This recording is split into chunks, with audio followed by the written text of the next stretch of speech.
The wedding at Cana is a beautiful story from the Bible that marks the first miracle performed by Jesus. It is recorded in the Gospel of John 1-11, and highlights Jesus' divine power and compassion.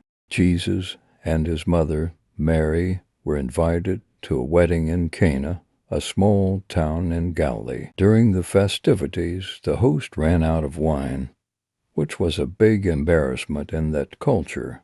When Mary learned of this, she turned to Jesus and said, "They have nitrogen monoxide more wine." Although Jesus initially responded that his time had not yet come, Mary, confident in his ability. Nearby there were 6 large stone water jars, each holding 20 to 30 gallons.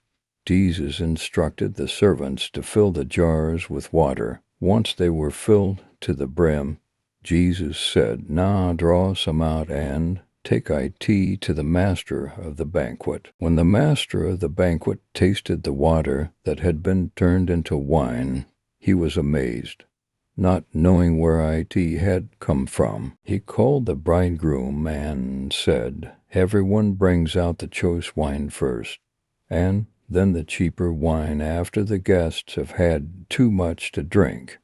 But you have saved the best till now." This miracle not only saved the host from embarrassment, but also revealed Jesus' glory and divinity. It was a sign of his power and a testimony that he had come to bring abundance and joy to humanity. The wedding at Cana is often seen as a symbol of God's ability to transform the ordinary into the extraordinary. It reminds us that Jesus cares about every aspect of our lives, even seemingly small and personal needs. This event was also the beginning of Jesus' public ministry, and it inspired his disciples to put their faith in him. The story of feeding the 5,000 is one of the most well-known miracles of Jesus, recorded in all 4 Gospels: Matthew 14:13-21, Mark 6:30-44, Luke 9:10-17, and John 6:1-14. It is a powerful testimony of Jesus' compassion and his ability to provide abundantly for his people. Jesus and his disciples were in a remote area near the Sea of Galilee. After a long day of teaching and healing the sick, a large crowd followed him because they wanted to hear his teachings and witness his miracles. As evening approached, the disciples became concerned that the people would be hungry since there was no food available in such a deserted place. The disciples suggested that Jesus dismiss the crowd so they could go to the nearby villages to buy food. However, Jesus said, "You give them something to eat." The disciples replied that they had only 5 loaves of bread and 2 fish, which were brought by a boy. This small amount seemed insignificant compared to the crowd of about 5,000 men, not including women and children. Jesus instructed the people to sit down on the grass. He took the 5 loaves and 2 fish, looked up to heaven, gave thanks, and broke the loaves. He then gave them to his disciples, who distributed them to the crowd. Miraculously, the bread and fish multiplied.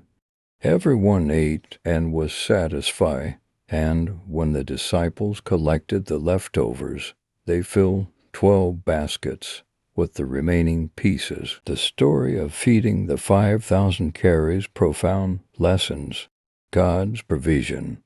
Jesus demonstrated his divine power to provide for every need, even in circumstances of scarcity. Faith and gratitude.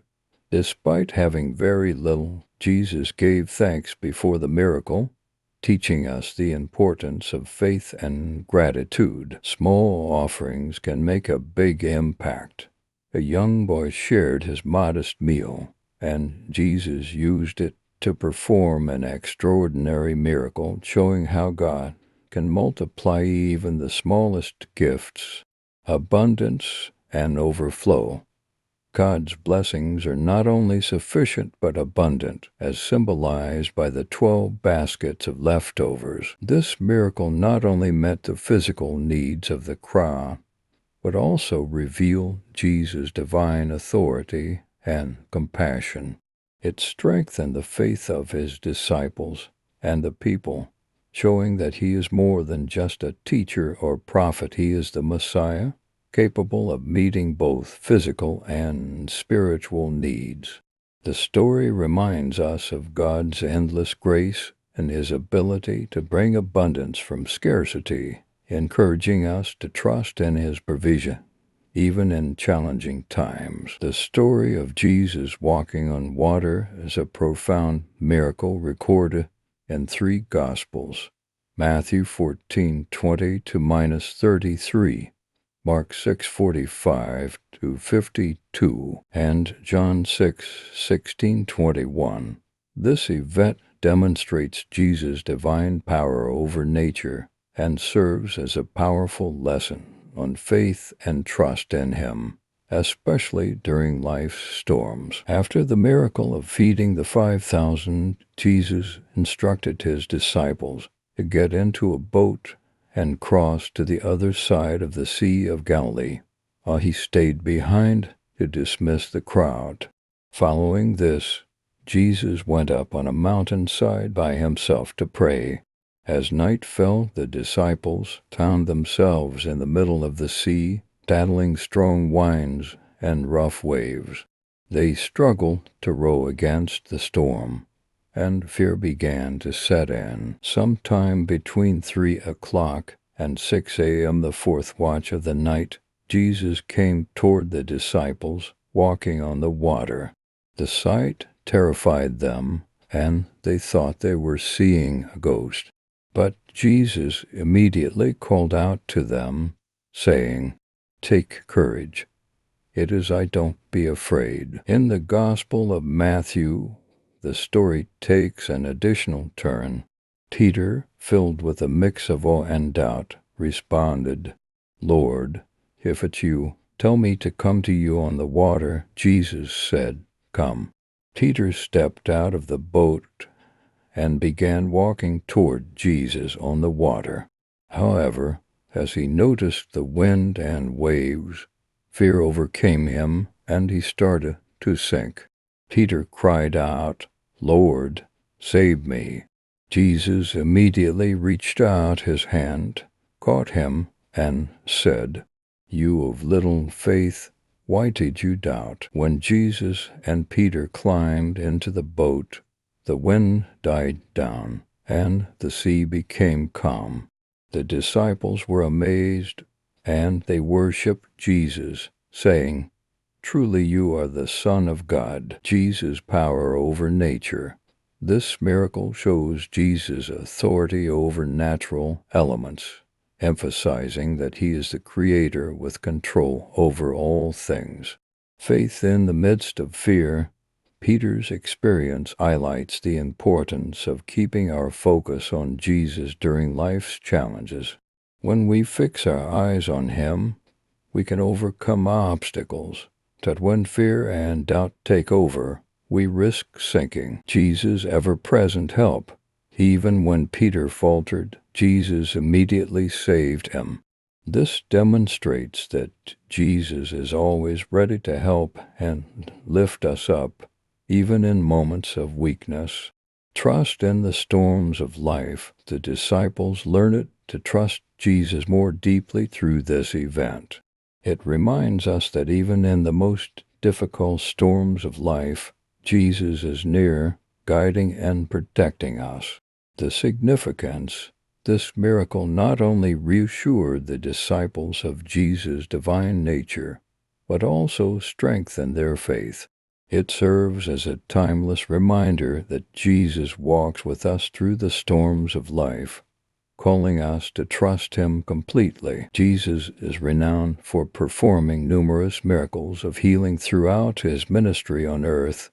These miracles were not only demonstrations of his divine power, but also expressions of his compassion, care, and unconditional love for humanity. Here are some of the most notable healing miracles recorded in the Bible. A man with leprosy, a devastating and highly stigmatized disease in ancient times, approached Jesus, knelt before him, and pleaded, "Lord, if you are willing, you can make me clean."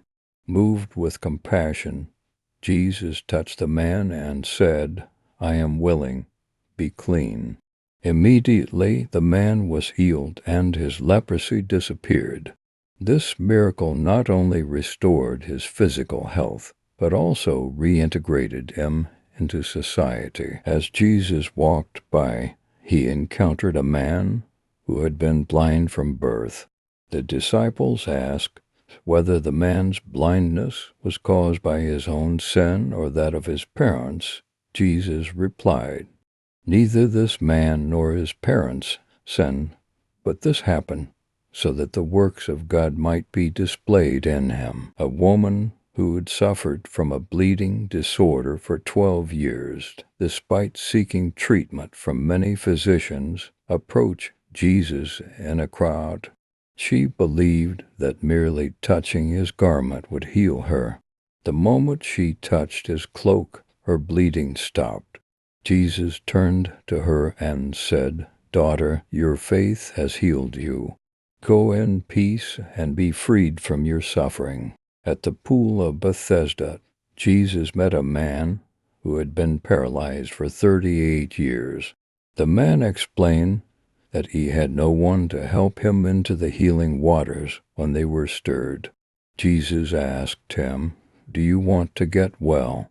The man expressed his helplessness, and Jesus commanded him, "Get up, pick up your mat, and walk." Immediately the man was healed, stood up, and walked. In the region of the Gerasenes, Jesus encountered a man possessed by many demons.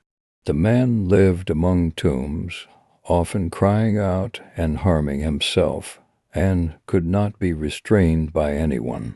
When the demons saw Jesus, they begged him not to send them into the abyss, but to allow them to enter a nearby herd of pigs. Jesus granted their request, and the demons entered the pigs, causing the herd to rush into the lake and drown. The man was completely healed, clothed, and in his right mind. Compassion and divine authority. Jesus' healing miracles demonstrate his deep compassion and his authority as the Son of God, capable of restoring both body and soul. The role of faith. Many of the healing miracles emphasize the importance of faith. Jesus often declared that it was the individual's faith that brought about their healing. Holistic healing. Jesus' miracles addressed physical suffering, emotional pain, and social alienation. His healing often restored individuals to their communities. Signs of God's kingdom. The healing miracles were signs of the arrival of God's kingdom, showing that through Jesus, restoration and redemption were available to all.